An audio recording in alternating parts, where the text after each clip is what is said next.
जिला जौनपुर के शाहगंज इलाके में आबाद मिल्लत नगर को बसे हुए लगभग एक दशक से ज्यादा का वक्त बीत चुका है। इसके बावजूद आज भी यह इलाका बुनियादी सहूलतों से महरूम है।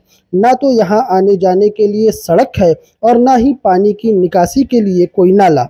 एक तरफ जहां सूबे के मुख्यमंत्री योगी आदित्यनाथ ने दशहरा से पहले सभी सड़कों को गड्ढा मुक्त करने का निर्देश जारी किया है, तो वहीं इस गांव के लोगों के पास गांव से बाहर निकलने के लिए कोई सड़क ही नहीं है। सड़क के नाम पर कुछ गड्ढे हैं जिन गड्ढों से वो बाजार की तरफ जाते हैं, लेकिन अगर बरसात हो जाए तो इन्हीं गड्ढों में बच्चे मछलियों का शिकार करते हैं। प्रदेश के मुख्यमंत्री योगी आदित्यनाथ ने हाल ही में एक बयान जारी करते हुए कहा है कि दशहरा से पहले उत्तर प्रदेश की तमाम सड़कों से गड्ढे भर दिए जाएं। हम इस वक्त मौजूद हैं जिला जौनपुर के शाहगंज इलाका के एक गांव में, और जैसा कि आप देख सकते हैं कि इस गांव का नाम खरौना है और इस गांव की ये आबादी है और ये आबादी का पूरा जो निकास है वो इसी रास्ते से होते हुए सीधा शाहगंज की तरफ निकल जाता है, जो कस्बे में जाकर मिलता है। हम जिस रास्ते पर खड़े हैं आप देख सकते हैं कि इस रास्ते पर चलना मुहाल है। जिस गड्ढे को भरने की बात हमारे मुख्यमंत्री योगी आदित्यनाथ जी कह रहे हैं, उस गड्ढे की हालत ये है कि आज आप अगर मछली पालन करने के शौकीन हैं तो इस गड्ढे को आप लीज पर तहसील प्रशासन से लेकर और बाकायदा इसमें मछली पालन का काम कर सकते हैं। जो सबसे बड़ी समस्या है यहाँ की कि यहाँ के लोगों का कहना है कि एक तो रास्ता नहीं है, दूसरी चीज़ पानी की निकासी ना होने की वजह से बरसात के मौसम में यहाँ पानी पूरी तरह से जमा हो जाता है। चूँकि घर का जो गंदा पानी है वो भी बाहर निकलता है और जब जल भराव की समस्या यहाँ पैदा होती है तो उसके बाद मच्छर पैदा होते हैं, उन मच्छरों से बीमारियाँ फैलती हैं। दूसरी जो सबसे बड़ी बात यह है कि यही पानी ज़मीन के नीचे जाता है सोखते हुए और फिर वो जाकर कहीं किसी की बोरिंग के सोते में जब लग जाता है तो पाइप से और समरसेबल वगैरह में गंदा पानी आने लगता है और गंदा पानी पीकर लोग बीमार हो रहे हैं। इसी रास्ते से बच्चे स्कूल जाते हैं, महिलाएं और जो मरीज़ हैं वो भी इसी रास्ते से अस्पताल और दूसरे कामों के लिए जाते हैं। बाज़ दफ़ा ऐसा होता है कि लोग इसी में गिर जाते हैं, गिरकर घायल होते हैं, छोटे बच्चे भी गिरते हैं।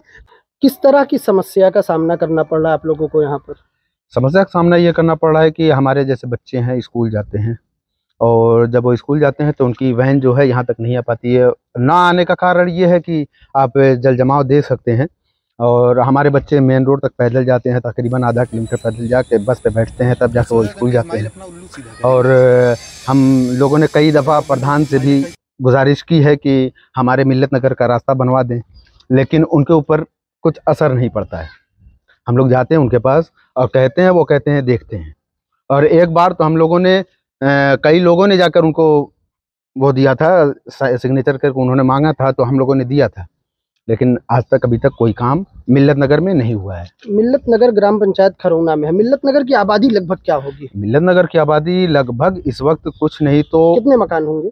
मकान होंगे 200 से 250 मकान होंगे। 200 से 250 मकान है और सबकी हालत यही है? सबकी हालत यही है। क्या पूरे मिल्लत नगर में कहीं भी नाली का निर्माण या सड़क का निर्माण नहीं हुआ? नहीं, मिल्लत नगर में कहीं भी ना सड़क का निर्माण है ना तो नाली का निर्माण है। पानी का निकासी कहीं नहीं है।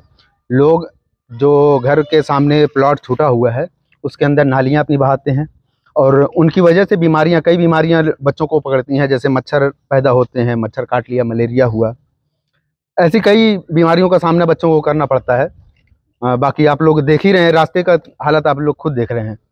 हाल ही में लोकसभा चुनाव और कुछ दिनों पहले 2 साल पहले विधानसभा चुनाव हुए हैं। क्या चुनाव में ये चीजें इस इलाके के लोगों के लिए मुद्दा नहीं बनती है? बनती तो है, लेकिन लोग कहते भी हैं और लोग आके देखते हैं, लेकिन चुनाव के बाद लोग भूल जाते हैं मिल्लत नगर को। और तकरीबन ये आज नहीं, मिल्लत नगर को बसे हुए 15 साल हो गए हैं। 15 साल से मिल्लत नगर की यही हालत है। कुछ सुधार ऐसे हुए हैं कि लोग अपने पैसे से अपने घर के सामने मिट्टियाँ गिरवाते हैं या फिर वो भट्टे की मिट्टियाँ में ला के राबिस वाबिस ला के गिरा देते हैं, अपने घर के सामने थोड़ा सा ऊंचा करवा लेते हैं। और कुछ लोग ऐसे हैं जो अभी तक घर नहीं बनाए हैं, वो सोचते हैं कि हम क्यों गिरवाएं। इसलिए क्या नाम है, मिल्लत नगर के रास्ते में इसीलिए ज़्यादातर खराबी है क्योंकि लोग यहाँ के बारे में सोचते नहीं हैं। ये मुस्लिम आबादी है और यहाँ पर निकास ये रास्ता आप जो देख रहे हैं, ये जा रहा है सीधा शाहगंज इराकियाने की तरफ ये रास्ता निकलता है, लेकिन इस रास्ते से कोई जाने के लिए तैयार नहीं है बर वक्त, क्योंकि इतना पानी है। परसों से लोग अपने घर से शायद ही इक्का दुक्का लोग घर से बाहर निकले होंगे, बाकी लोग इसलिए नहीं निकल रहे हैं कि निकलेंगे तो गिरेंगे, पानी में जाएंगे।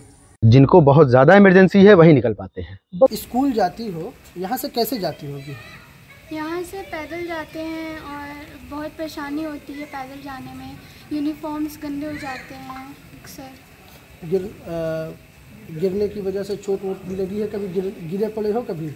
हाँ, काफ़ी बार गिर जाते हैं और बहुत ज़्यादा वो गंदा हो जाता है यूनिफॉर्म सारे, और जाके स्कूल में डांट भी पड़ती है।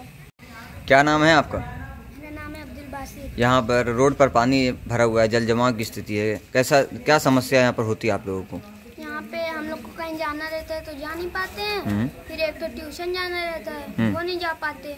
तो एक बार मेरी बकरी का बच्चा था, वो आया था, हल्के से बारिश हो रही थी, उसकी वजह से करंट मार दिया। करंट मार दिया? बकरी मर गई, जिंदा है? नहीं, अभी जिंदा है। जिंदा है। तो यहाँ पर जो सामने खंबा बिजली का लगा है, करंट उतरता है?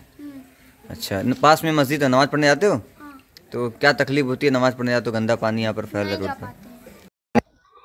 यहाँ एक स्कूल की गाड़ी है जो फंसी हुई है, उसको चलाने वाले सब बातचीत, सब क्या हुआ? यहाँ ये समझिए कि बारिश हो जाती है तो मिल्लत नगर में बहुत ज़्यादा परेशानियाँ हो जाती हैं। कोई भी रोड ऐसा नहीं है जहाँ पानी ना लगा हुआ हो, और कई दफ़ा कहा गया है लेकिन उसका कुछ वो नहीं हुआ। कुछ लोग मिलाकर पैसा वगैरह से नाली वगैरह बनवाए, फिर भी पानी तो घर का ही नहीं निकल पाता है। तो बारिश जब होती है तो वो पानी इकट्ठा हो जाता है, और वो फिर इसको कैसे सुखाया जाता है, तो मच्छर वगैरह भी लगते हैं। और तो और यहाँ जो भी गाड़ियाँ आती हैं स्कूल की, सारी फंस जाती हैं। बच्चे जो है घर तक नहीं जा पाते हैं, मतलब घर से निकल नहीं पाते। छोटे बच्चे रहते हैं, वैन वहाँ तक नहीं जा पाती है। आप देख सकते हैं, सामने ही देख लीजिए, वहाँ से छोटे छोटे बच्चों को उठा के लाना पड़ता है। और ये उस गांव का संपर्क मार्ग है। आप देख सकते हैं कि पिछले 24 घंटों से जौनपुर और उसके आसपास के जिलों में लगातार बारिश जारी है, और उसके बाद ये हालात यहाँ पैदा हो चुके हैं। यहाँ के लोगों का चलना फिरना दूभर हो गया है। एक तरफ उत्तर प्रदेश के मुख्यमंत्री दशहरे से पहले प्रदेश भर की सड़कों को गड्ढा मुक्त करने का आदेश जारी कर रहे हैं, तो वहीं दूसरी तरफ आप देख सकते हैं कि यहाँ तो सड़क ही नहीं है। अब सड़कें तो गड्ढा मुक्त हो जाएंगी, लेकिन जो गड्ढे हैं उनको किस तरह से भरा जाएगा? छोटे छोटे बच्चे हैं जो यहाँ से रोजाना स्कूल जाते हैं, उन बच्चों को स्कूल जाने में परेशानी होती है और उन्हें इसी गड्ढे से होकर गुजरना पड़ता है, जहाँ नाली के पानी का एक तेज बहाव है। छोटा बच्चा हो, गिर जाए तो वो हो सकता है कि आगे के नाले में चला जाए और कोई बड़ी दुर्घटना हो सकती है।